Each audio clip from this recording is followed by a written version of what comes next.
Yay. Welcome back, everybody. Welcome back. Kevin, where's your hat? Kevin? It's too hot today for a hat. Kevin Bell? Where's your hat, Kevin Bell? Oh my gosh, put him on the spot. No hat today. Where's my hat, Hello, buddy? Tiffany. Tiffany! Hello. I love your hair, J Mills Paints. Julia. Julia? Okay, fine. If you insist. Some people go by their, username. J Mills Paints? Yeah. J Mills? You're muted too, buddy. Good evening, I friends. can't even. I can't even. I'm just going to call them that forever. Yes, everybody wish Larissa a happy birthday before she leaves. Happy birthday. Happy birthday. Yeah. Happy birthday. Happy birthday. Thanks, you guys. Thank you. Yeah, I'm yeah. 37. I'm 37 again. Again? Wow, that's amazing. Yeah, Amazing. I've been celebrating for like 10 years. My 37th birthday. This is the 10th year that I'm celebrating my 37th birthday. Well, Sick. I hope to look that good when I'm 57. Big Sam. Thank you. Yeah. When's your 37th birthday, Caleb? Like in 12 years. It stinks, when you live life as hard and as reckless as I do. I'm 25. I got hardly anything to show for it, except for practically no hair, a handful of kids, a marriage. There's. I'm just glad that Larissa gets cake. It's gonna be great. Yeah. I'm supposed to. So we'll see what happens. here for a good time, not for a long time. Hey, everybody. Hello. Welcome back. Welcome back. So yes, it is Larissa's birthday. Please wish Larissa the happiest of 37s. Thank you. Yes. Oh, Tiffany, beautiful. I love it. I'm sorry. I'm going to interrupt you Yes. again, but I'm going to interrupt you for the last time because then I'm going to leave. I wanted to say that this is about the class recordings. Okay, so I mentioned in the Discord that, and I mentioned it before, that all the recordings are available on the Google File page. There's a page in the Google File folder, and I just put the link in the chat. So the links that were on there previously are gone. There are new links on there, and the links that are on there now allow you, or will get you to my new cloud drive site, and that's where the recordings are. So you cannot watch those recordings unless you download them. Okay, so here's another problem though. Tiffany, I am so sorry that those recordings for some reason won't show the closed captioning. I don't know why. They only show in Zoom. Okay, so if you need to watch, and I'm speaking specifically to Tiffany, if you need to watch the recordings for today or for last week, those two are still accessible on Zoom, and the closed captioning is available on that. But once I remove those from Zoom, the closed captioning will not be available. I don't know how to make that happen. I'm sorry. Okay, so you're gonna have to watch them in the next 2 weeks. Okay, I hope you're situated where you are, where you need to be. But then for everyone else, you can access the recordings, you can download them, you can keep them. Please, again, I also want to say, do not share these. Thanks, appreciate it. These are for you to access and for you to watch and for you to grow from, not for you to disperse freely throughout the internets. I know. So I'd appreciate that. And just continue. If you need to download them, keep them, review them as you need to. And we're going to be doing this again anyway, in different classes in the future. And we want you to join us, and we'll let you know when those happen. Okay, yeah, NDA signed. All right. Okay, you guys have a wonderful class. Oh my gosh, next week is the last week. And I know. So thank you. We'll see you guys next week. Have a wonderful class. Makes me emo too. I know. We should have a pizza party and just like do fan art for like an hour. I think that would be so much fun. Um, who's? Thank you, Joanne. Um, it is Larissa's birthday. Yes, they got it. Awesome. All right. Well, have a wonderful rest of your birthday, Larissa. We'll talk to you later. All right. Welcome back, everybody. So we had some really, really wonderful work uploaded um, to the drive over the past week. I gotta say, everybody's work, everybody, if you turned in work, I am so incredibly impressed. This is tricky stuff, and what I love is that everybody, well, for the most part, a lot of people are like, I need to work on my lines a little bit. That's where I want my contrast to be. I'm gonna work on my values a little bit. That's where I want my contrast to be. Um, and everybody made slightly different decisions regarding, how do they make their work stand out a little bit. One person in particular was literally like, mine is just going to be pencil. I'm going to stick, my work and the contrast is going to be in the colors later on. Other people, like, for example, Jace here.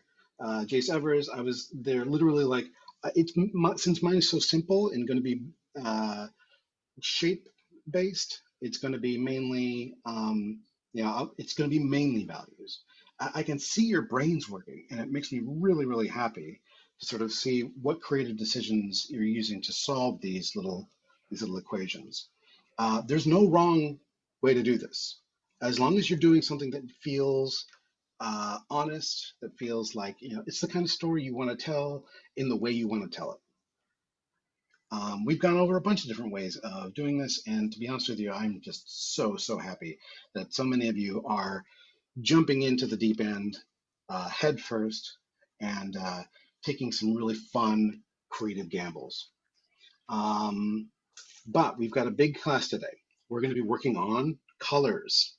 So the homework is really quite simple for this week going into next. It's our very last class session next week.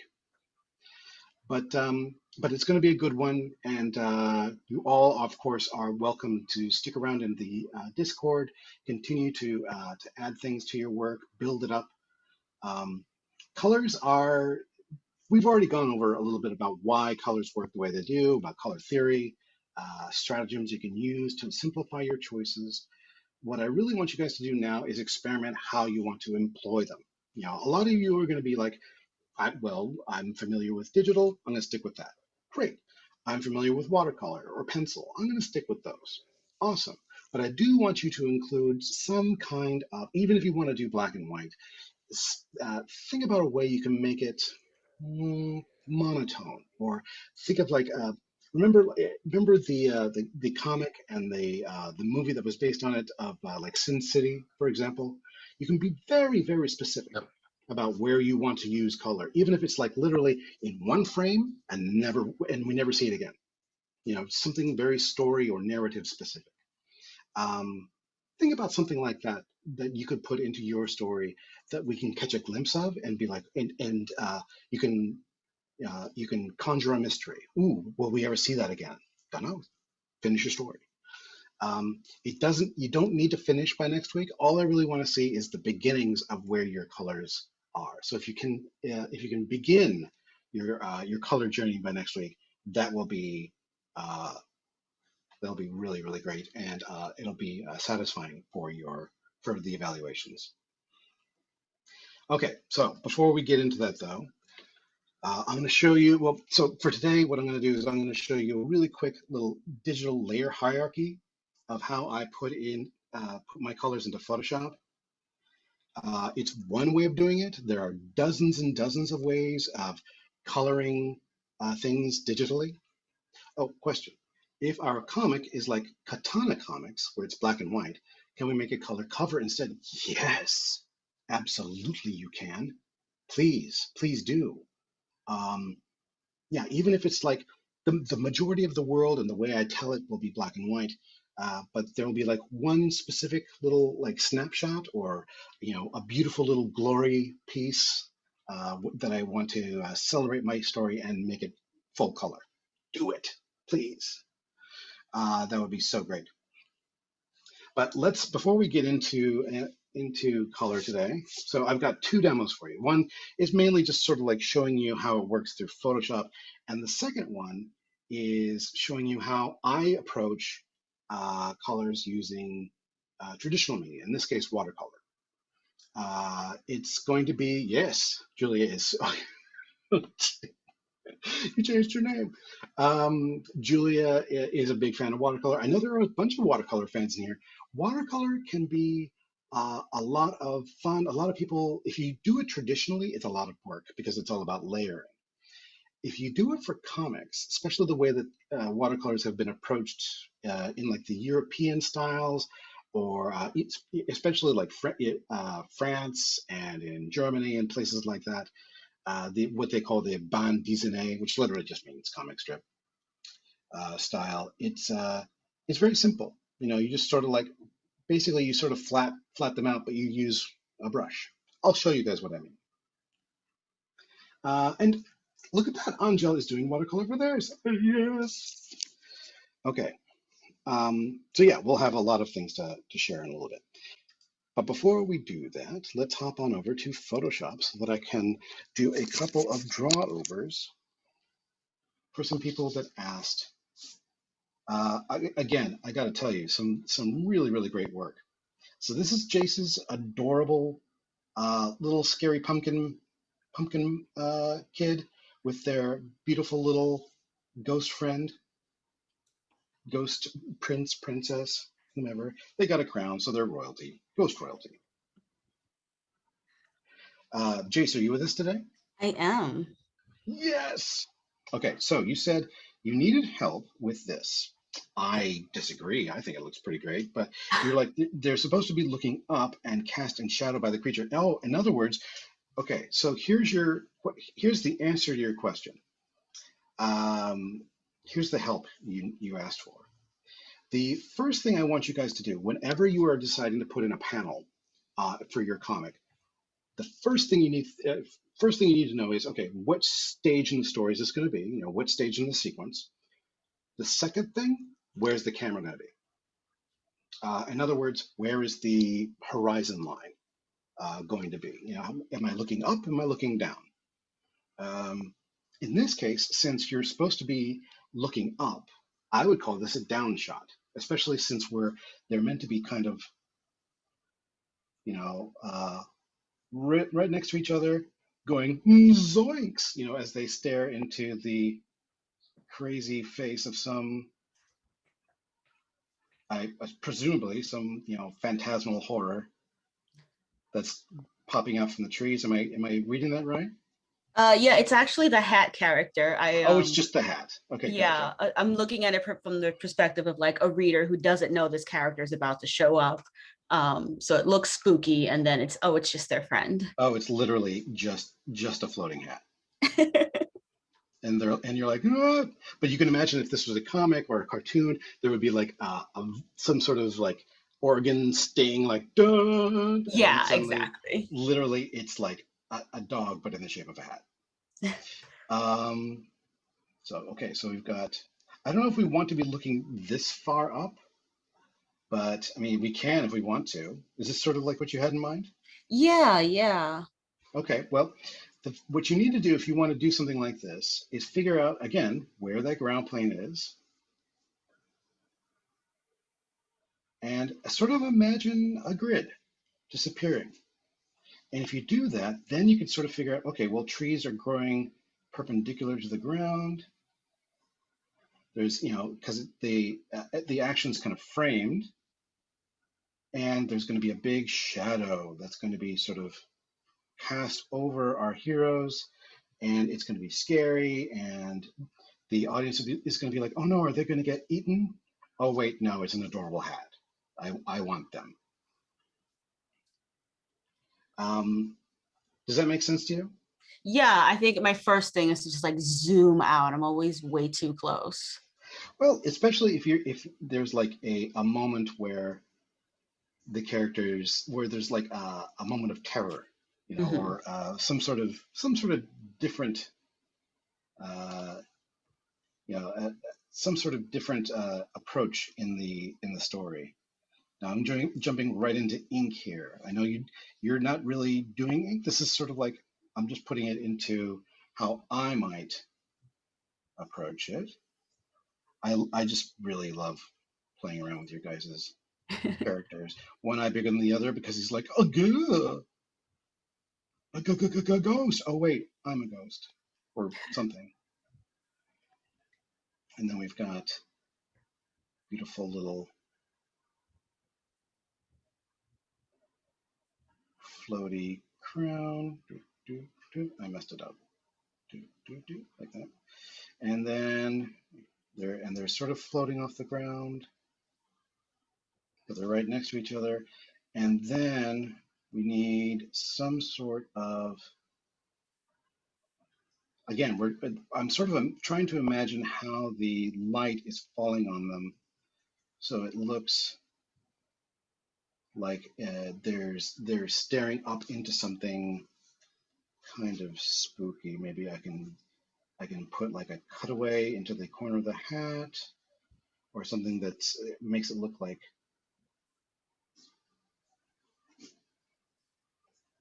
they're half in or half out of shadow.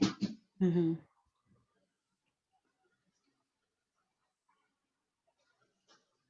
Portfolios should always have, what's this? We're talking about A ink. variety of angles. Yes. Well, you never want to have the same shot too many times. You want to be able to play around with certain things, especially if you're playing around with the idea of visual storytelling. Because again, you want to think of yourself as a cinematographer, sort of. You want to be able to make the audience do exactly what you want. So sometimes the camera angles will be more or less just sort of theatrical, sort of straight on, very plain. Other times they'll be very cinematic like this, where it literally looks like we are gazing down from a scary height.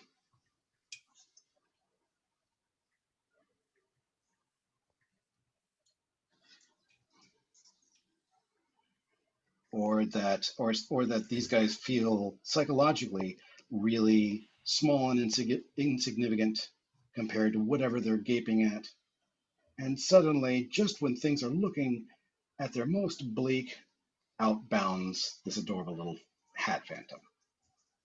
And you're like, oh no, it's a beautiful friend. I want their action figure. It's Baby Yoda, but 1,000 times better.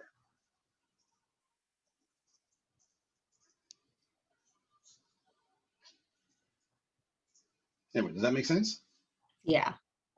Awesome. Now, kind of when I jump into high contrast or something like that, you might need to play around with the shapes a little bit. But to be honest with you, you're already doing mostly like values and stuff here. So that's actually, like, we can probably forgive you. Oh, actually, you know what? I can probably go back in here and just hit the front side of these roots and give it a little bit more dimension. That's still a little vague. All right. Well, anyway, hopefully this helps. Yeah, no, That's where I would go. Yay. Okay. Well, happy drawing. Continue, please. I would love to see more of this glorious moment. I have a question actually. Do it. It's from one of my other panels. There's like an above shot. That one. I gave the trees like leaves, but originally they were supposed to be bare, but I could not figure out how to draw bare trees from above without it just looking like, I don't know, an amoeba or something. Well, that is, oh gosh. Okay, well, there's an amazing artist. Her name is Becky Clunan, and she is so great at drawing big skeletal scary trees. You're absolutely right. This is a bit of a bear. So what I'm going to suggest is, here, let me paint over this just really, really fast. This is a very good, you're basically like saying, how do I take these trees that I've drawn and turn them into scary characters? Yeah. And that's a really worthwhile subject. All right, so what I would do is, okay, well, first off, we're gonna have to make things a little bit more sparse. We're gonna have to open up the ground a little bit. Okay. So we've got, we're gonna play around with this large empty space. First off, I wouldn't just necessarily just make them straight up and down trees. What I would do, the first thing that Becky Cloonan would probably do is say, okay, well, what kind of trees are they? How do they, what are you meant to, if they're meant to be sort of like bare trees, does that mean they look kind of skeletal? Do they look, because depending on the kind of tree you're talking about, they can look really, really super creepy. Every once in a while, they come to like a joint, like a knuckle. But but they always sort of will invariably taper a bit and turns up toward the sun. Okay, and it sort of depends on you to figure out what kind of character you want these trees to be. This is probably how she would do this. Is something like, you have to sort of figure out the anatomy of these trees. How can you make them look kind of skeletal and Nightmare Before Christmassy? So that's what I would probably do. I would all trees, they start off thick, then they get slightly more tapered, then they get slightly more tapered, then they get slightly more tapered, and then they end. So that's probably where I would start with this. I would start with like the basics of these trees, but the trees aren't really the subject. Okay, they're there to frame everything. Whoops. They are there to provide a contrast with the stars of our show, who are our adorable little phantom folk as they go on their fun little road trip. So what I'm going to do is, for one thing, these guys near us, I'm not even going to worry about those yet. The further ones, I'm going to start by, doing the basic trunk, and then I'm going to figure out the relationship of like how I want to crisscross them so that I can break it up into positive and negative shapes.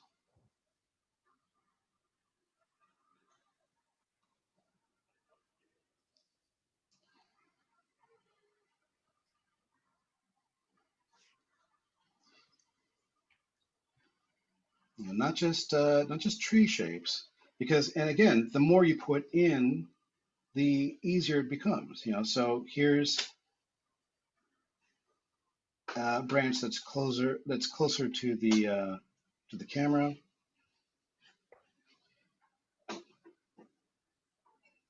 Here are some skeletal little branches that are also closer to the camera. And the more you put in here, the more you realize that you probably don't need a whole lot of detail. It's mainly about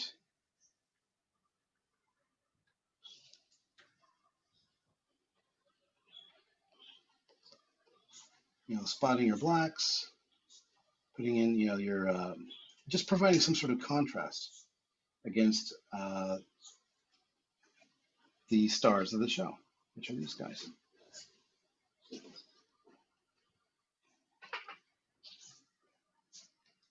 I'm going to put they're going to cast some shadows. And whatever's in the foreground, I'm going to try and do some crisscrossy shapes, have them overlap a bit. I loved that little bird. So I'm going to, I'm going to go right back and put that little bird back in.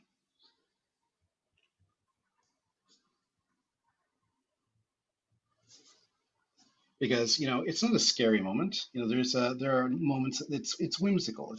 It's the shapes are scary, but the moment is not. Mhm. You know, it's more like an "aw" sort of thing more than anything else that takes place in a scary moment.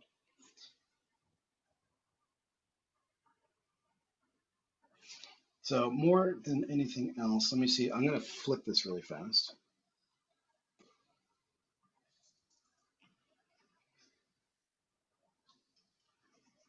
Just to get another idea of the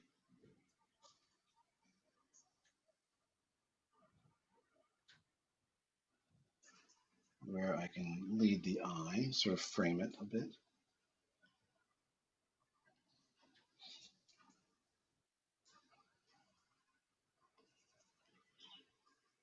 Oops. I did a drawing with a lot of overlapping bare trees a few years ago. I could share it in the Discord. Yes, Anja, please do. Yes, share.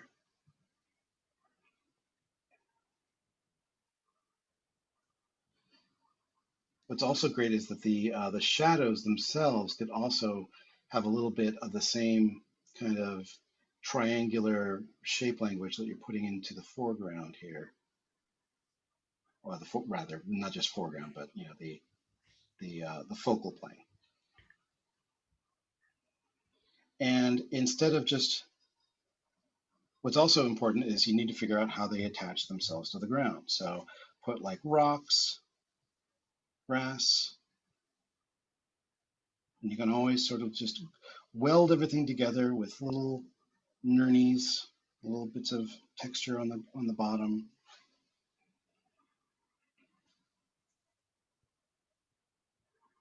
Nurnies is a term that I stole from Guillermo del Toro. He loves his little warty characters that are covered with texture. The artists that he hires, they know the term nurnies very, very well. It's just there. It's there to sort of give you an idea of assumed depth and texture.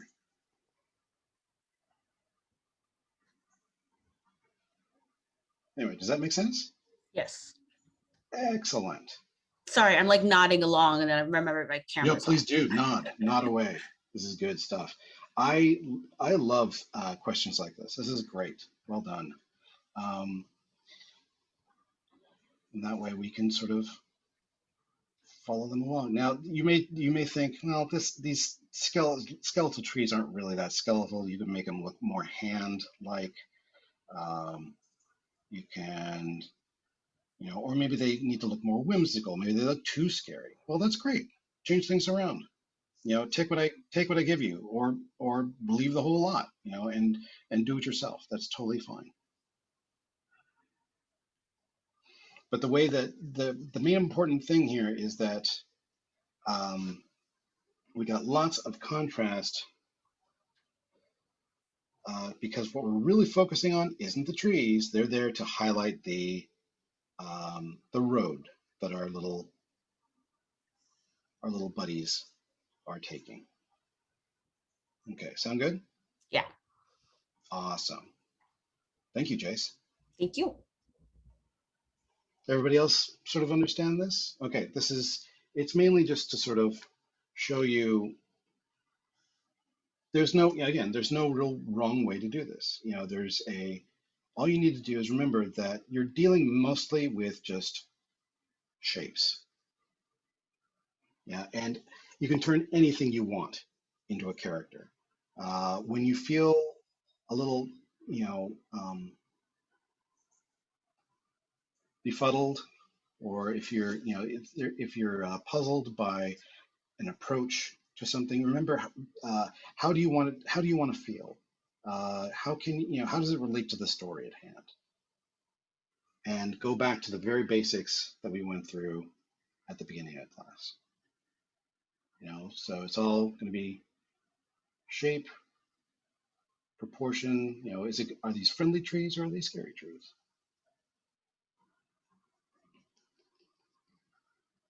That sort of thing. Okay, silent nod. All right, good work. See, plus. I'm going to save this real fast.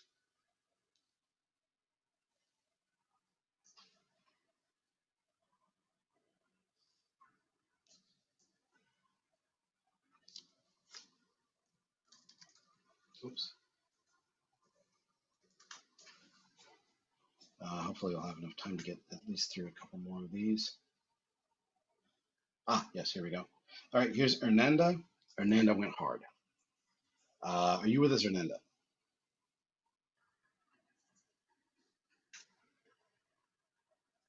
Hernanda's work here, this is very, very good inking. But They I are do, here, they said in the chat, just so you know. Hernanda, yes, okay, good. Here's the thing with this though. I still feel like your focal points are awesome. The balance between detail and contrast is great. I still think, especially considering the subject matter, you could go a little bit harder on spotting your blacks. Spotting blacks it takes a little bit of practice, but I love the texture that you're putting here. Look at this, these beautiful little leaves, the detritus on the edge of the frame here, the way that you're just turning these blobs into bushes and vice versa. There is just some really, really great decision making going on here. Hernandez said, really? I thought it would look too much for the spotted blacks. Well, it depends. Yeah, I guess it depends on your coloring, right? It depends on your coloring, and it depends on how dramatic you want your. This is just a speckle brush that I got I really from. like that brush. That brush. Thank you. It's called. It's from True Grit Art Supply. It's the Lazy Stippler. I want to be a lazy stippler. Heck yeah. And basically the whole idea is just to try and, whoops. Caleb, can you share this brush in the resources, please? I absolutely will, yes. I love using that for cloud shapes, for texture. Actually, no, this isn't going to do you any favor. I'm implying texture, and I shouldn't do that yet. Let me see, brushy liner perhaps? No, that's still too much texture. I like putting fakey texture into my stuff. That's my problem here. Let's try crayon. Nope. I'll just use basic rough. There we go. Good enough. All right, so especially considering the outdoor scene, the fact that it looks like it's moonlit, or at the very least that it's like overcast, I would probably request that you put a little bit more in terms of spotted blacks and cast shadow in here. Now this is more of a, I guess it's more of a personal taste thing, but it also has a lot to do with the level of drama.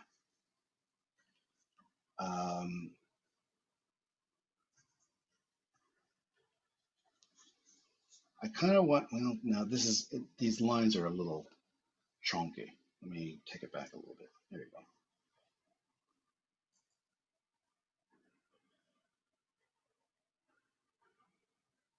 This is why Photoshop is not my fave.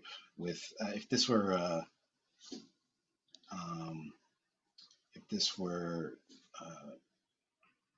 Manga Studio, I could get a razor sharp point and then blow it up.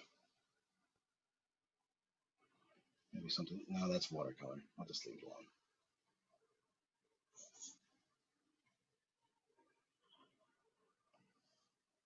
Sorry. Thank you for being patient with me as I muck around on this with your beautiful inks with my klutziness.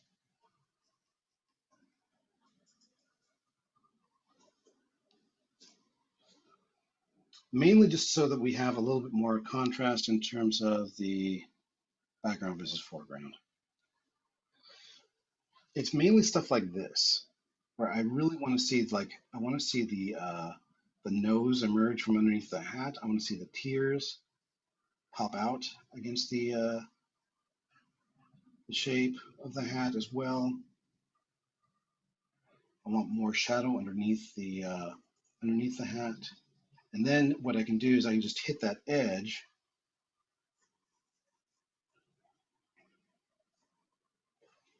with some more of this Lazy Stippler.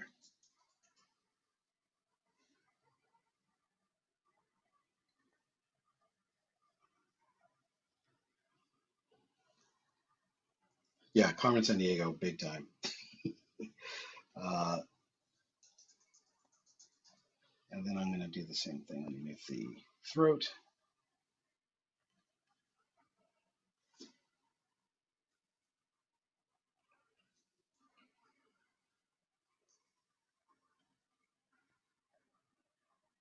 Make sure that tear is nice and haloed.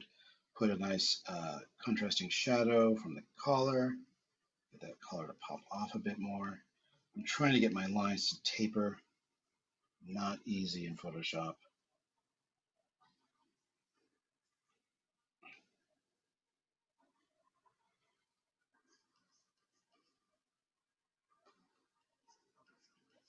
Angel says the Lazy Stippler sounds like an inn or bar name in a D&D campaign, and I must agree. Welcome to the Lazy Stippler. All Yes, of I absolutely agreed. in my D&D game run by Mara for Caleb, she has like this basically like a CVS in the magical world, but it's called Gin and Tonics, which is really cute because they sell my alcohol God, and tonics. potions. But everybody who works there has like a pun of ginger, and it's really good. It's just typical shenanigans. But now I'm determined to have a Lazy Stippler. Good. As well you should. No, it absolutely does sound like a terrible series of dad jokes.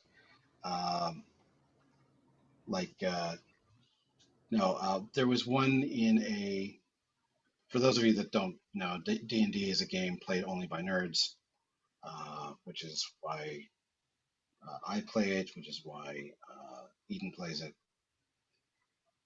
It's phenomenal. It's basically just sitting down and playing just imagination, telling a story, and being it's just play pretend basically. It's the greatest it's the kind of game you played when you were a kid. I'm invisible. No, you're not. Except there are rules involved. So yeah, I guess you are invisible. Dang.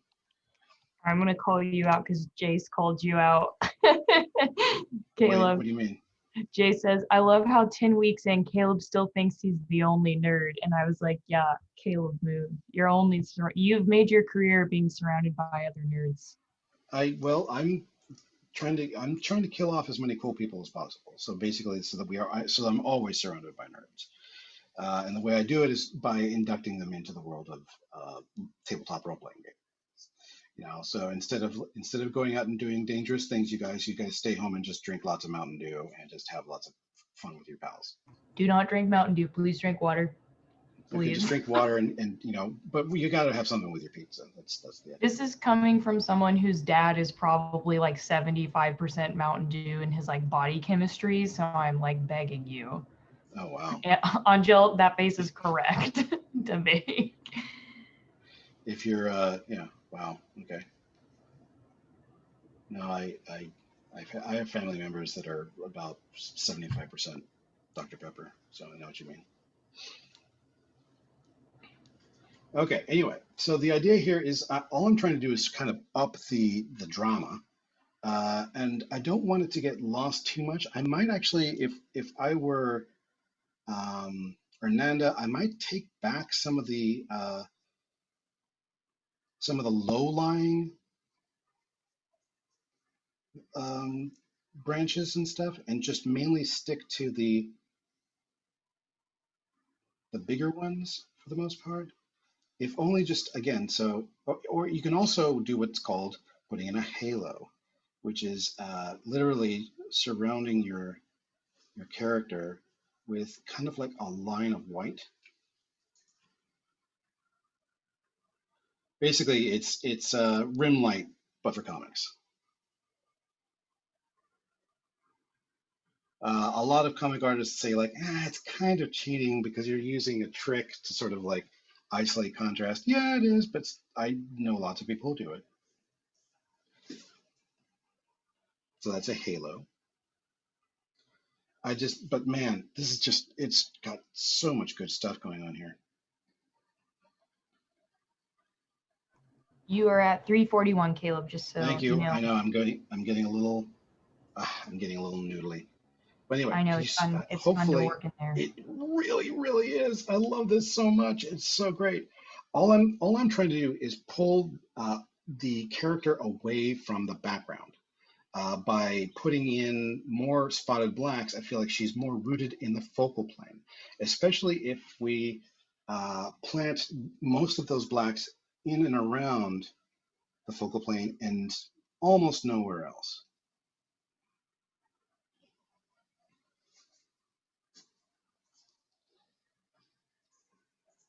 Like this beautiful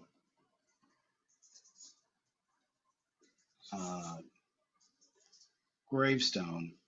I feel like it's a little isolated. We need to put more garbage down the bottom.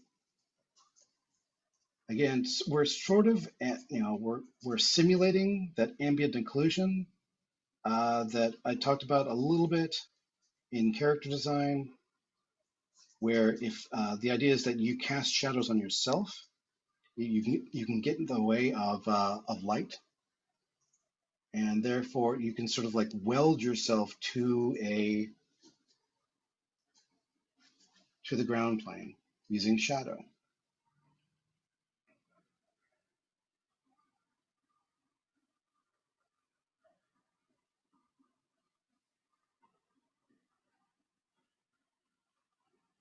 Now, I'm trying to be very sort of specific about where I put this. I'm not trying to create too much noise. Oh, but man, I do like this. Yeah, let me put this, let me isolate that a little bit more so that it brings our eye to the fun these little nernies on the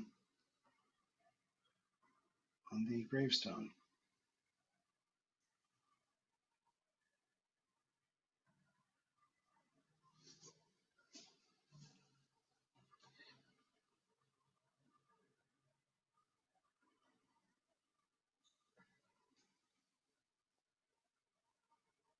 Some of this needs to be a little bit more detailed. I feel like we can always frame things a little bit as well, depending on how dramatic you want to make it. Whoops.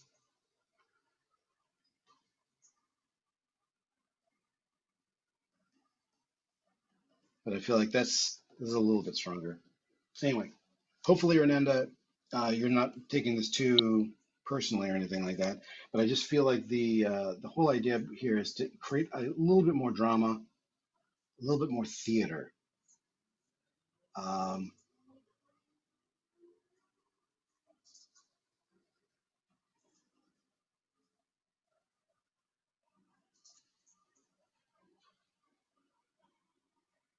with just a tiny bit more selective use of the blacks. Okay, great. No, because seriously, this is really, really strong. Once you finish this, you had better put this into your portfolio. I'm not joking. And I feel like most of us would, well, either that or publish it, because this is great. Okay, so I would just take a little bit more risk in terms of the spotted blacks. Again, it's mostly about trying to separate what's going on from the background. Watch your watch your tangents. You know, if you want to put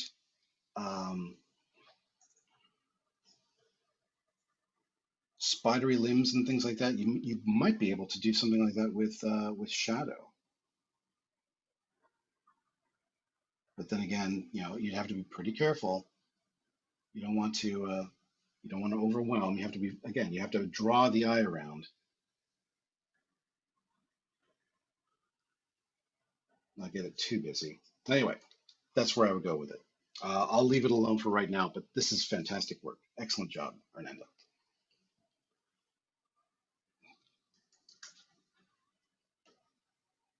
Okay.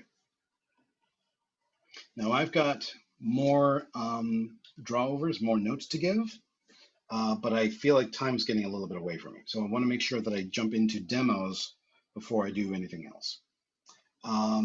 So let me spend a few minutes on, oh, absolutely. No, it's okay. It just takes a little bit of practice, Arnetta. You're doing great. All I really want, I just want you to, actually, you know what? There's an artist that I would like you guys to look at, and I have not mentioned them yet. It is Jeff Smith. Jeff Smith is really, really great at, I was looking at the Discord, really great at being strong with spotted blacks. They have a comic called Bone, which is kind of like an all ages fun adventure romp. The main characters, I should say, are really abstracted. They're so beautiful. I mean, look at how precise and how silly and fun they are. They're literally just like these little featureless white blobs. One has a hat, smokes a cigar, one has a shirt, and the other one doesn't wear anything. Literally like this. Everybody else is a little bit more, I mean, they're still abstracted, but they look a little bit more realistic. The place where he really imbues a lot of detail, though, is in his backgrounds. Yeah, like anthropomorphic little bones, right. I don't know where he got the idea. I think it was from the comic strip Pogo about the possum that lives in the swamp. But I mean, look at the trees, look at all the different kinds, all the different shapes. Really strong work. What's really powerful about this is if we look at some of the black and white work, exactly how he uses spotted blacks to separate the foreground from the midground from the background. Mike Mignola is Mike Mignola is amazing when it comes to this stuff like this. High contrast inking. But to be honest with you, I mean, look at the drama in this, for example. Okay, we've got light against dark, against light, right, against dark. And there's all these figures emerging from that dark in the background through very, very specific use of light. Yeah, totally amazing. This is just one way of using high contrast. And it takes a ton of practice. So, feel intimidated if you want, but feel encouraged more than anything else. That you can use. I think this is actually meant to be like during a thunderstorm. So that's why the light is so direct. But literally, they're running through the forest. The main character, this character Thorn, the girl has the main character, the main bone character under her arm. She's like literally running with him like a football. And then there's a flash of lightning, and they find out that they're surrounded by these horrible rat creatures. If you haven't read this book, do yourself a favor. It's really, really beautiful. Yes, don't let the fear stop you. Don't be encouraged rather than intimidated when you see something that you really like. Horrible rat creatures. Well, as Bone, the guy, Phone Bone, that's his name. As he calls them, he just calls them stupid rat creatures. But you have to read the comic. It's adorable. Even as scary as these are, they still are they literally are the dumbest creatures alive. Horrible recruiters. No, horrible rat creatures. Yeah, do yourself a favor. This is so great. Anyway, okay, so Jeff Smith, really great. Also, there's one more thing before I jump into color, but I need to go jump to my bookshelf in order to grab it. I'm going to mute this for a second. Be right back. It'll take me 30 seconds.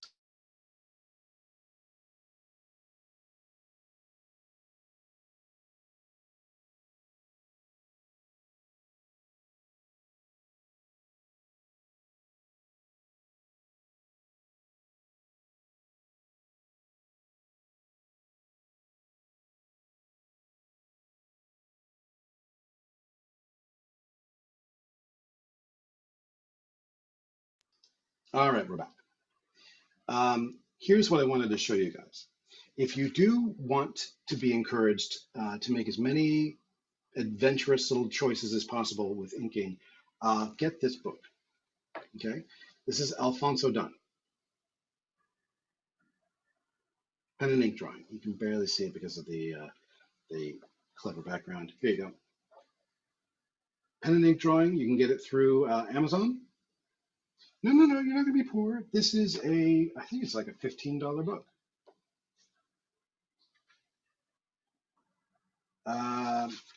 It's actually a couple years old, 2015. And he was born in Jamaica, moved to the US. He's a chemist, and then he just sort of got into calligraphy and pen and ink drawing. This is the book that caused all that fuss at Inktober, correct? Because this is the book that we discovered Jake Parker had, in no small part, kind of, shall we say, appropriated. And there's a lot of good reason why. I mean, obviously, it's great. It's a great book, but you can do better than that. One of the things he says in here is like, if you really want to get good at inking, try inking without a pen. You know, grab a stick, dip, or make a pen out of bamboo, and dip it and start scratching. You know, things would happen. Yeah, Angela, you look like you just got struck by lightning. What's up? I make quills and bamboo pens. I don't know why Yes. I'm If doing you that. haven't done that before, just like sharpened something and used it to make lines, it's life changing. Because, but literally, that's how people did it until literally like a century ago. Angela, I need your Etsy like I now. don't have an Etsy, but I need to make some more and like list them. But Angela, you need to rethink your life choices. I have a website. I need to put All right, stuff drop it in the up. chat, put it into Discord. I don't know why I need to tell you these things. It's come on, man, marketing. Anyway, yeah, use sponges, use sticks, use bamboo. You don't have to buy a lot of stuff in order to make beautiful marks. Use quills. I mean, people have been using all kinds of great stuff. You can buy glass pens, believe it or not. Anyway, yeah, there's a whole thing in here about using, shall we say, non-conventional tools. And it's really, really just one of my favorite tricks that actually Becky Clunan, who I mentioned before, did about. She likes to shade the inside of her character's eyes, you know, around the glabella, and she uses her thumb.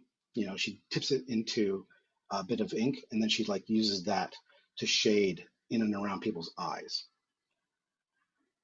It's just, Anja, what the heck? Okay, well, freaking drop the link or something. Seriously, stop. Anyway, I'll stop saying that. All right, back to the show. Let's get on this. We've got time's a wasting. Eden's like, yes. All right, so let's start with digital art, with digital coloring. A really, really simple guide to how I start with digital coloring. And lots of people will recognize this. This is very bare bones. Okay, so I start with a line drawing for the most part. This is a really, really simple little line drawing of part of a story, a character that I made up. And then what I do typically is I flat them.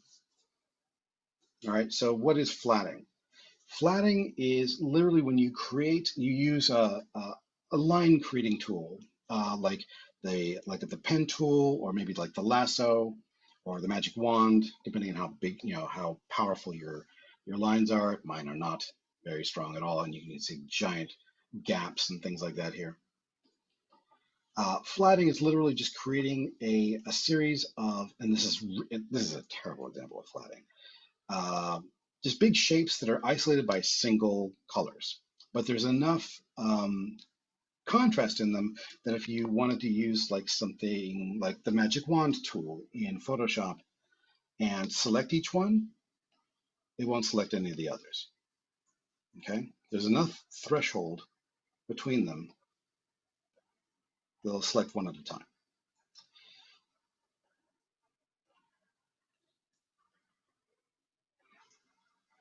All right, now they don't even need to look representational. They don't need to look realistic, because then what you can do is you can create another layer based on your flats and move them around, shift them so they actually do look representational.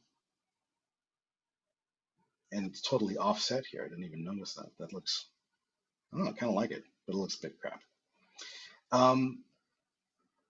Anyway, so we've got our flats.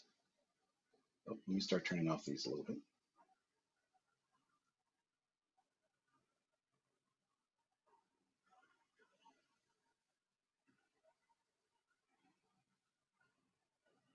And then what I do is I create, somehow this got moved around. I'm not really sure how. Oh, well.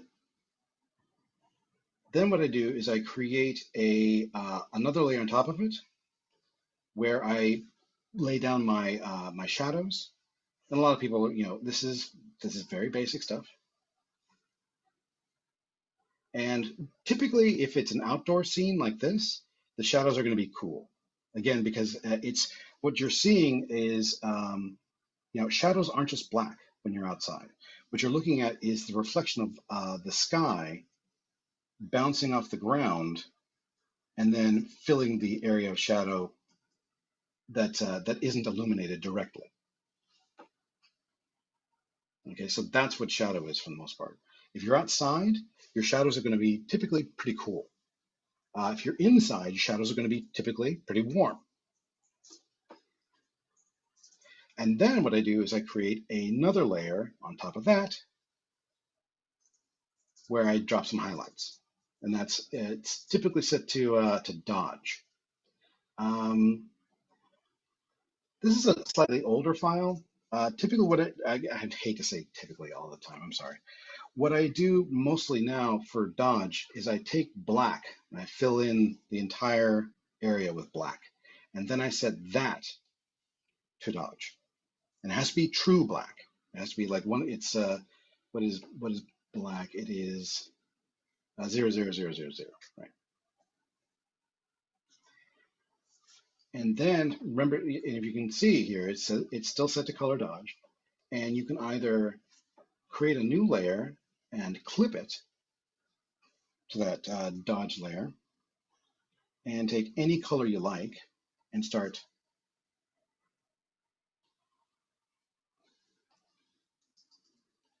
hitting it with a little bit of Dodge.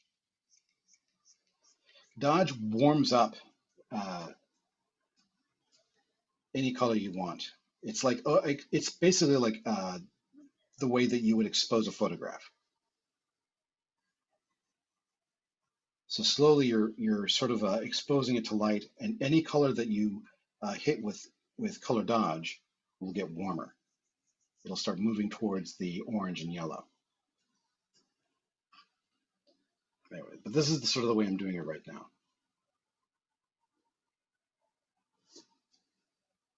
And that's kind of it for the most part.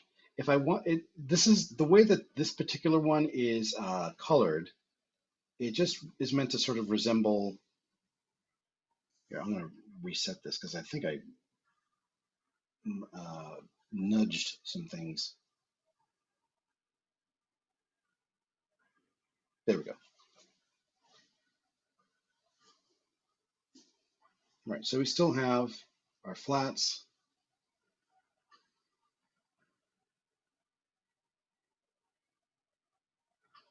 There we go. Oh, that's why. I actually created a mask on this, and that's where I drew most of my lines on them in order to make, again, to make it look kind of papery. What does Dodge do again? Yeah. Johan, Dodge basically is like exposing a photograph to light. The idea is that it will take any color and warm it up and brighten it at the same time, like so. This is on the Dodge layer. And it's accumulative. So the more you put onto this, the lighter it'll get lighter and lighter and lighter until it gets to straight up white. It's a very powerful tool. You need to use it with a certain amount of discipline. It's sort of like smearing things in Photoshop, or blending things. It's one of these tools that you need to be able to sort of use with a certain amount of practice and discipline.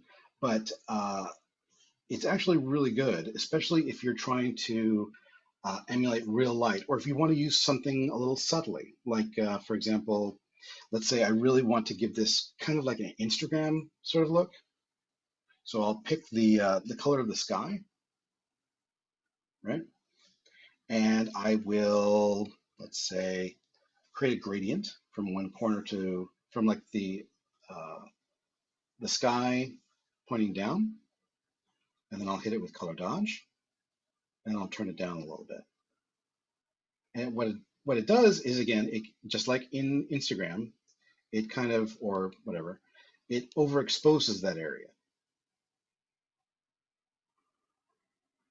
But at the same time, it also kind of warms it up a little bit. Yeah, that's the mask layer. Basically, it allows me to work what's called non-destructively, which means I can turn it off and turn it on, and everything underneath it hasn't been erased. I'm not really changing anything. I'm just adding more and more. You want me to do that black layer again? Let me show you how to do it. Here, I'll do the exact same thing I just did, but in the way I just showed you. So, new layer, right? You fill it with black. I'll just go up here to the paint bucket tool and fill it with black. Boom. Oh, it's got that paper texture applied to it. I can turn that off. Whoops.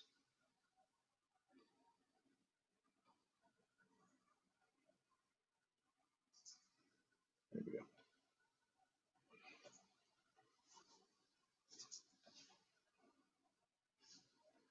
Oh, no, that's at the screen. Sorry, I'm getting a little confused here. Got a lot of things going on. Let me make sure I am got all my ducks in a row. There we are.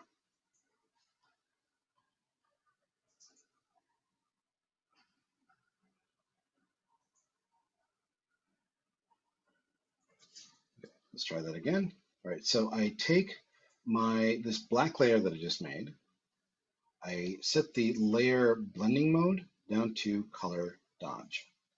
Okay, now I don't actually do anything to that layer. I'm going to make a new one, a new layer, layer 13, and I'll create a clipping mask, which means that anything I do to this new mask here, to this new layer, will be applied to the one underneath it. So if I wanted to create that gradient that I did before, boom. Exactly the same thing, except now I can turn it on and turn it off. Angel asks, where do you place the mask layer and color dodge layer? I get how they work, I think, but not where they go. Okay, thank you very much. The layer hierarchy works like this. You have to put the darks down the bottom and the lights up on top. Otherwise, if you do it the other way around, like this, they kind of get in each other's way, and they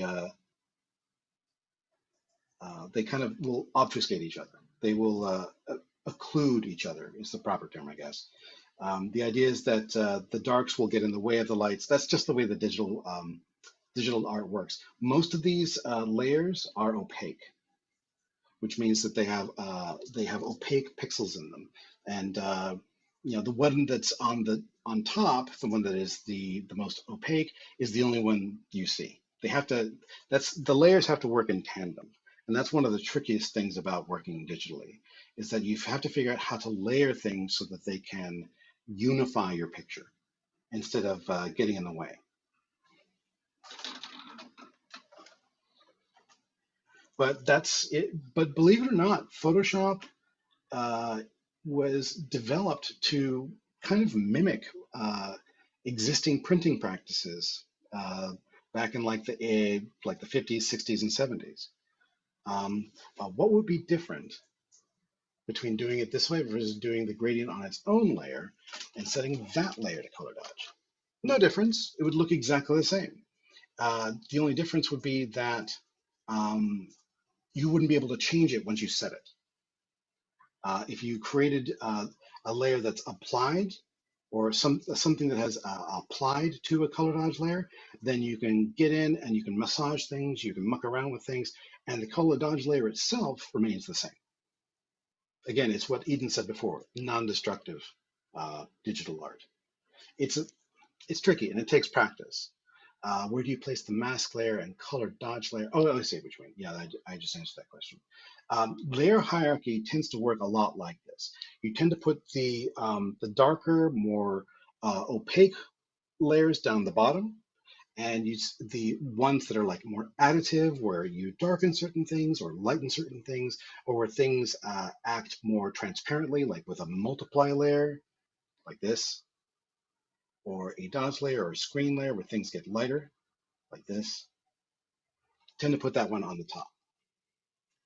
So, you put the flats down the bottom, the ones that are your actual colors, and everything that sort of like affects those, like multiply and dodge, you put them above them. That's your typical layer hierarchy.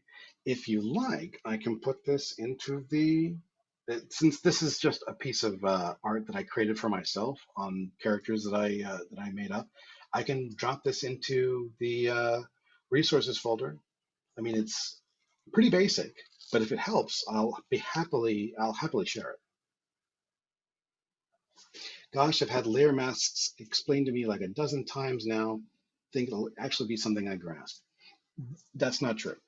Because I'm in exactly the same boat. Layer masks are literally like you're covering. Imagine like here, let me turn everything off here. Okay, a layer mask is literally, imagine you took a piece of glass and you covered it with white paint and you put it on top of your art. Okay. Here, let me.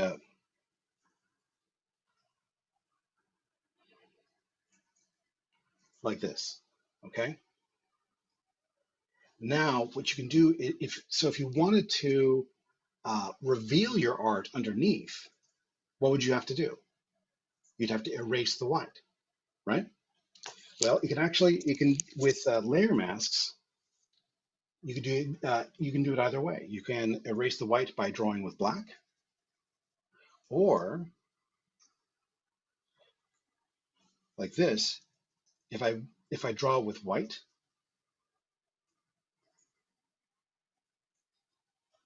yeah, all I'm doing is exposing this texture underneath it. That's literally what the mask is. So it looks like I'm drawing with a fun texture, but I'm actually not. I'm just erasing this white layer to reveal what's underneath it. Isn't that crazy? That's all a layer mask is. And if you want to, you can get really, really tricky with it. You can, instead of filling it with white, you can fill it with any color. You can put a layer, you can put an effect on it, like like a lens flare or something like that. And I can etch away at that lens flare. And I can erase the corners away from things. Yeah, I'm revealing the texture layer. And whatever is not revealed, that's what we call masked. Okay, that's how it works. Whatever's hidden still, or in other words, like this paper texture, for example, this, that is masked. That's the mask. Anything the black here, that is technically a hole in the layer through which I can see this. Think of it just like those old matte layers or matte backgrounds from like the Empire Strikes Back or from Raiders of the Lost Ark, where somebody's painting on glass, right? And there's a hole in the glass through which we can see the footage of the movie. But that's basically it. It's that is the matte. That's what this is, the mask. All right, I need to stop talking. It reminds me of coloring a page with rainbow, coloring that with black, and then scraping off that. That's a great analogy. Well said, Angel. You're scraping off the top black layer to draw. Exactly. You're revealing what's underneath. That's how a mask works. Angel, well done. You did that better than I definitely ever could. All right. I need to jump over into my traditional mode, cracking knuckles, thinking. Julia is like, yes! It's time for colors that are made with water. Selena is like, finish him. Test your might. All right. Make sure my tablet's waking. This is so exciting.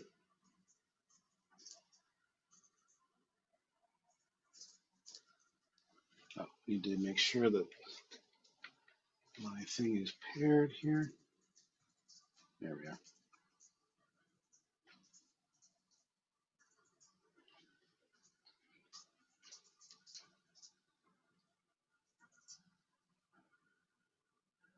And oops. Screen mirroring. Sorry, this is all the stuff I need to do in order to make sure my tablet here is acting as my camera.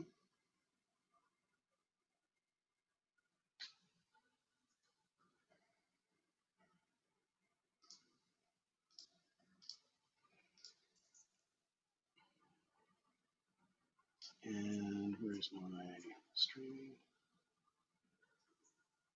There we go.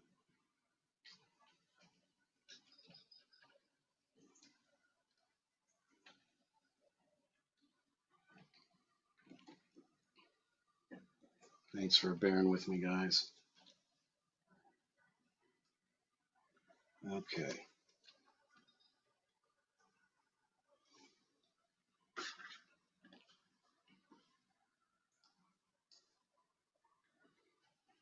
Move this over for a moment. This up here.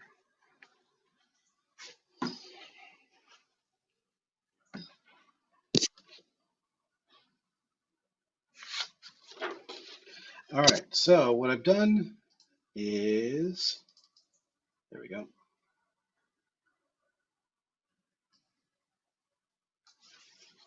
Taking my fun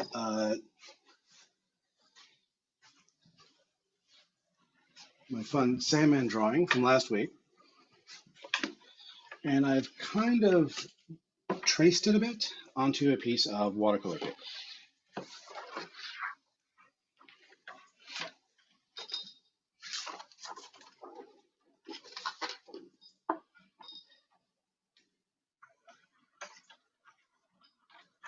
Everybody still hear me okay? Thanks for bearing with. Oops. There we go.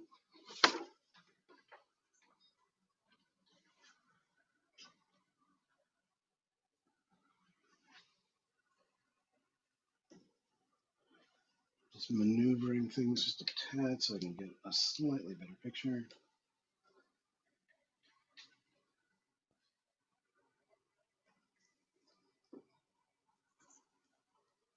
That looks pretty good. All right, so the way I tend to work with watercolor is using a method that I really like that I learned from Alex Ross. Does a lot of really, really cool stuff for Marvel, for DC, a lot of painted stuff. And almost all his work is used with either gouache or with watercolor.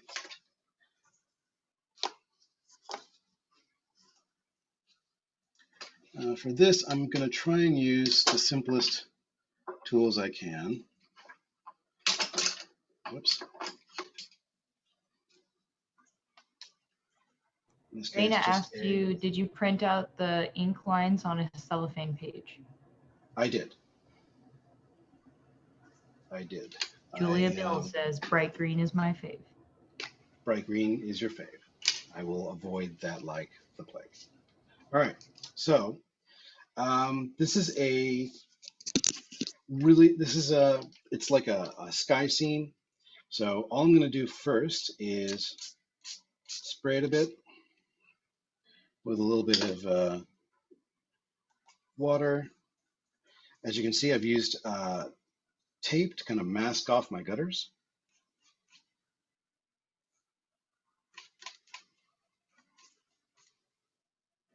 And I'm going to use I need to get some water here. So I've got these little Nalgene things. This is just a Haka brush. It's just very, very cheap Japanese horsehair or ox hair. What I'm doing though is I'm working wet and wet, and it allows the color to go all over the joint.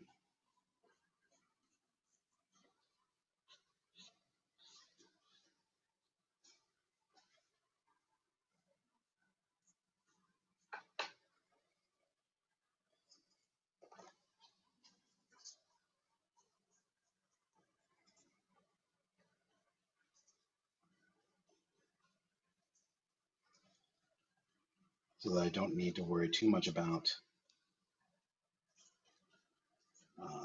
things blending in too much.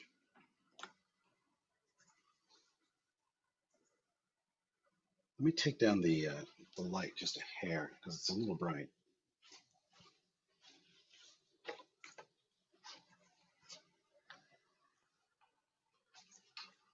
That's better.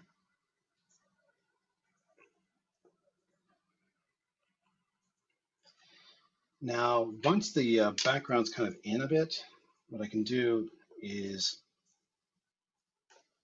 what I typically do is try and put in at least a little bit of some kind of shadow.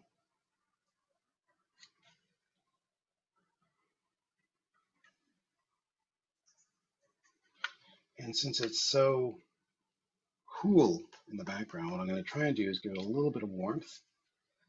The character is meant to sort of look like he's wearing kind of something like Greek or Egyptian, something very sort of classical and anachronistic. Sorry, I moved my windows on top of the chat, so I can't see what people are saying. Any thick paint? Yes.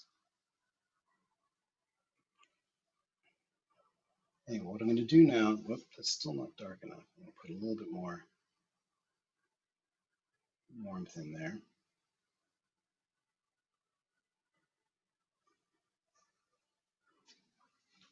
Oh, one other thing. Need a little bit of tissue paper. But the idea is that you want to try and get as bold with your colors as you can. Same thing with like what we were talking about before with spotted blacks. You want to try and don't worry about making things too dark, especially if you're using watercolor. You typically go from light to dark anyway.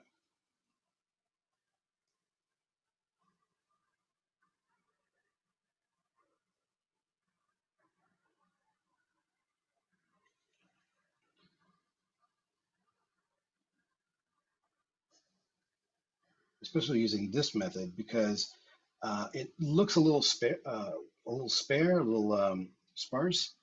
But I'm actually, what I've done is that you can't really see is I've printed out my inks that I did last week onto a piece of transparency material, a piece of acrylic acetate that I'm going to overlay my colors with in just a second.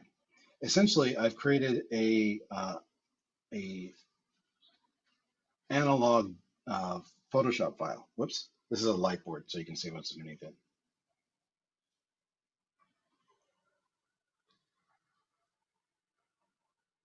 Did you just quote an old deodorant commercial? Now I'm mad. I didn't see that coming. The idea is that the character Dream kind of looks like a weird old emo vampire. But dang it. I'm just gonna unplug it. But since he's close up to us, I don't feel bad about getting in there with some darker, clean, clear, and under control.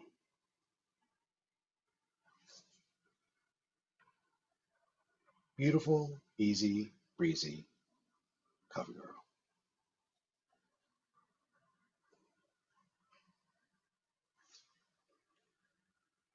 Whenever possible, I'll try and also outline my shadow areas, especially in the drapery, in order to give it just a tiny bit of a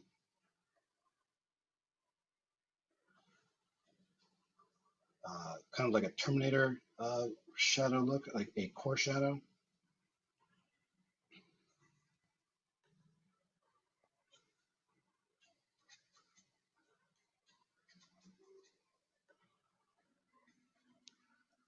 At about 7 minutes left.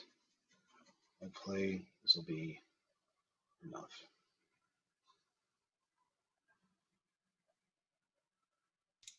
I have a question. Sure, go for it. Are Thank you you. coloring over your your sketch? Like, how do you know where your lines are? I can't quite see them. I've used a very light gray Prismacolor. Thank you for asking that. I didn't mention that. I used a very light gray Prismacolor that I traced over my existing lines, over the inks underneath. Here. Oh, I pulled the plug on it. And that's how I know where my lines are. You can do the exact same thing just using, just by like drawing in front of a window. I used a light board. But to be honest with you, it's literally whatever you've got available is great. But yeah, that's all I used. And I used Prismacolor because it's a wax. It's like it's a colored pencil, so it's not going to go anywhere if I get it wet. And so this step is different than from the inking. Like if you would color it, and then if you wanted to ink it, you would ink it after you colored it. Well, actually, I've already inked it, so I'll show you what I mean in just a minute. I'm going to overlay my inks on top of this. I'll have to show you here in just a sec. All right, so I'm going to use a little bit of lemon yellow for the shadows and the clouds in the background. The idea is that there's like sunlight coming through.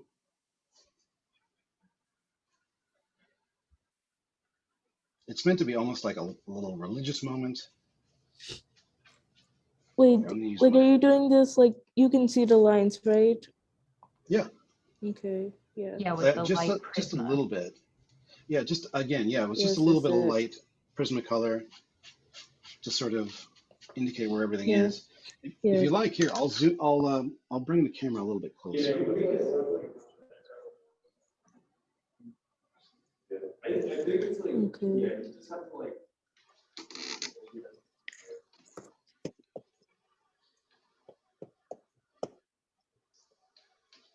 Okay.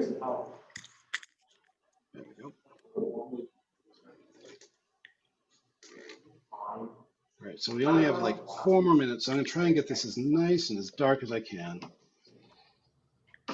Yeah, so I just wanted to slide in here and say, do as much as you can next week. It's okay if you don't finish a lot, but we would love to do, see everybody's work. And also, if you signed up for the character art trades, that deadline's coming up. Ideally, April 23rd is when you will have them done, unless you agree differently to your partner. But just wanted to remind everybody who might be doing the character art trades. I have a character art trade. I am so stoked. I can't even tell you. Yeah, me too. I took on 2 because unfortunately we had an odd number, but I was happy to take on 2. On gel, it might be too late, unfortunately, unless Um, Angel, if you want, I can try and do one of your characters as long as you try and do one of mine. well, there you go, Caleb. I would have taken you on. Angel says deal. Yeah, on too. Johan, would you mind muting your I got thing you, there Johan. just for a bit? And Look at you go. You're crazy. Ruby. Okay, Alana, post your trades on the Discord, but if you want to post them on like Instagram or Twitter, that's totally cool. I just ask that you tag OC Art Studios as well so we can, share that. Oh, here's another fun little thing as well. Typically, when you want to, God, I need to like have like a typically jar so that people can get $1 out of me every time I say it. When you're using transparent watercolor or gouache or something like that, sometimes people will say what you could do is you can badger the colors together. You can blend them using a badger brush, which typically which run like 30 to 35 bucks, or you can just go to your drugstore and get a shaving brush. It's exactly the same thing.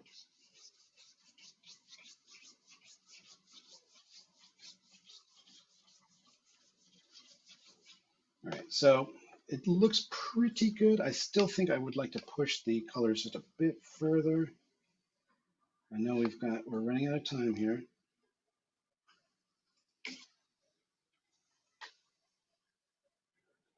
Give me just a few more of your precious minutes, and then I will let you go.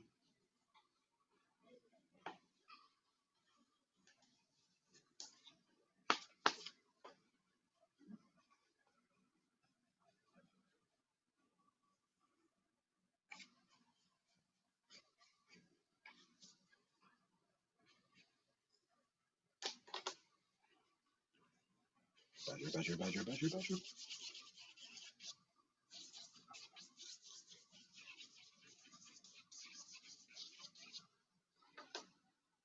Caleb, do I stretch my paper? I didn't this time because this is hot press. But here, what I'm going to do is I'm going to hit this really fast with a hair dryer. I'm going to mute myself really quick.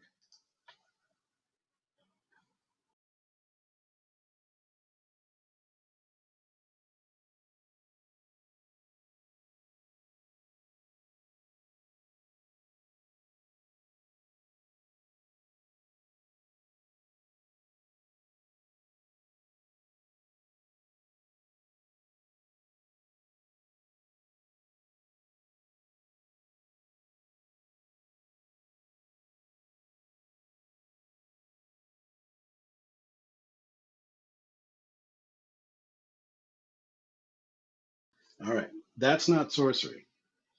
Allow me to show you some sorcery.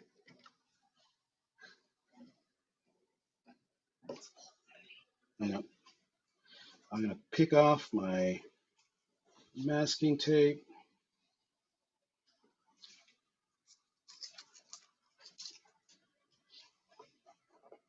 Just 2 more minutes, I promise.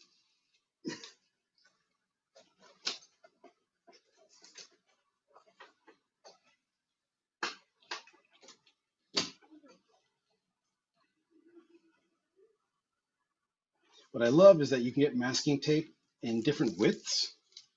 This is 1/2 inch, which is I use typically for, again, I owe you all $1, which I use for like the edge of the page for the most part.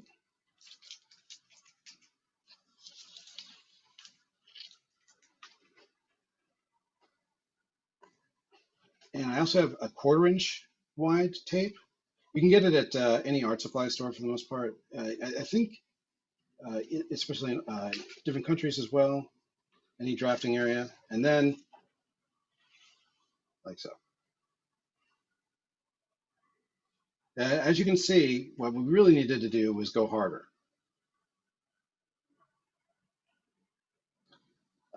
Yeah, see, the colors don't really come through at all on this. It would be a lot better if I took a bit more, took some more risks and actually colored through some of these things. But you can sort of see where I'm going with it. And believe it or not, this is exactly how comics used to be made, and in some cases still are. What you would do is literally you take this down to your corner print shop. They'd flatten, they'd smoosh it down onto a scanner, or they would put a piece of glass in front of it and then photograph it, and that would be your comic page. How do you get the watercolors and inks on the same piece? They're not on the same piece. This is a piece of transparency paper. You can get it at any office supply store anywhere in the world. It's literally what when you were in grade school, what your teacher would draw your math on, or your arithmetic. And then, but you can actually print on it, because this is the amazing 21st century. Johan their brain is blowing up, I can see. But thank you so much for being with me and for bearing with it. Basically, what I did was I showed you how to do a traditional Photoshop file and one with watercolor. You totally should try it. A box of 50 is like $15, and it's really, as you can tell, really, really satisfying. All right, so with that, I'm going to let you guys explore the world of color. Have some fun, use markers, watercolor, whatever you've got with you. Go cheap whenever possible, okay? You've got lots and lots of different ways to do it. Colored pencil, just have some fun. And see if you can't get at least like a page or something like that done by the end of next week. I would be really, really amazed and super duper happy if you can. But whatever you do is going to be just fine, so long as you did more than the week before. Okay? You are so Caleb. welcome. Yeah. Oh, never mind. Someone said it. Acetate sheets. That's what the paper was called. Acetate. Acetate sheets. Acetate sheets. Acetate. This is the brand that I That's used. cool. I've never seen this before.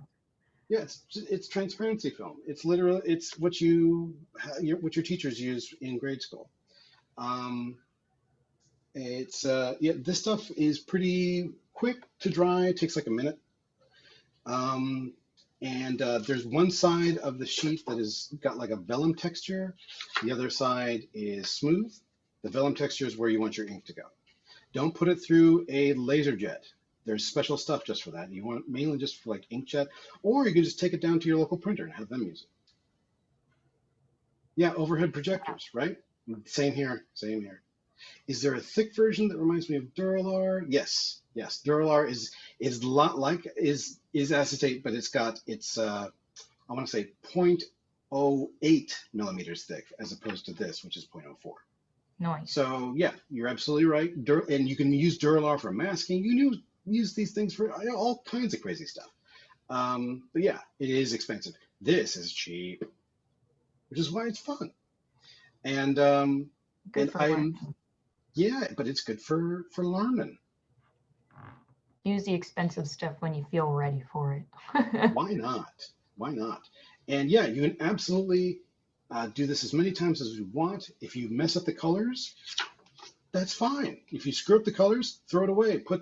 Get yourself another piece of watercolor paper. Try it again, because guess what? Your lines are exactly the same as they were before.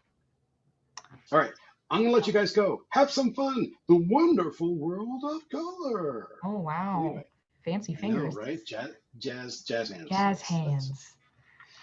Well, thank you guys. I look forward to seeing, what you bring next week. I, hope that even after the class, you guys all remain in the Discord, but that's it. Shade, thank you so much.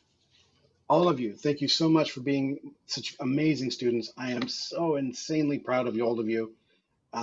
Keep up the great work. Tell some stories. Make some fun things that the rest of us can share. Kevin, you're my guy. Thank you so much. Angel, get on that Etsy. I mean, seriously. It's like, why are we even here? Annie Kirk, you're amazing. Tiffany, what are we going to do without you next week? I know. We'll all miss you, You're the Tiffany. heart and the soul. I mean, Eden's the brain, but like, I don't know about how? that. What are we gonna? No, it's 100% true. I'm like the spleen, the tummy.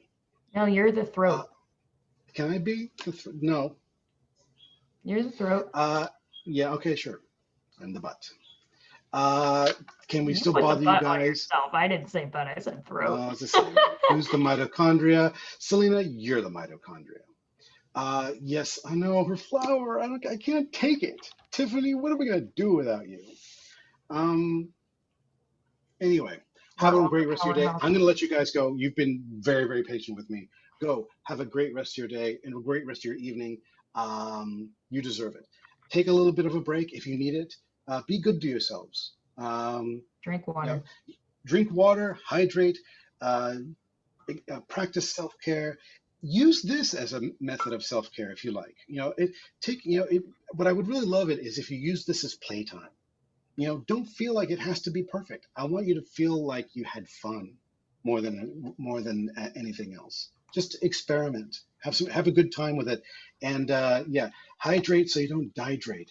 I need that on a shirt. Yeah, that's good. Anyway, I'll take care, guys. Thank you so much, and I'll see you guys next week. Bye, Tiffany. Mwah. Bye. Oh, Bye, everybody. ending the You guys are recording. amazing.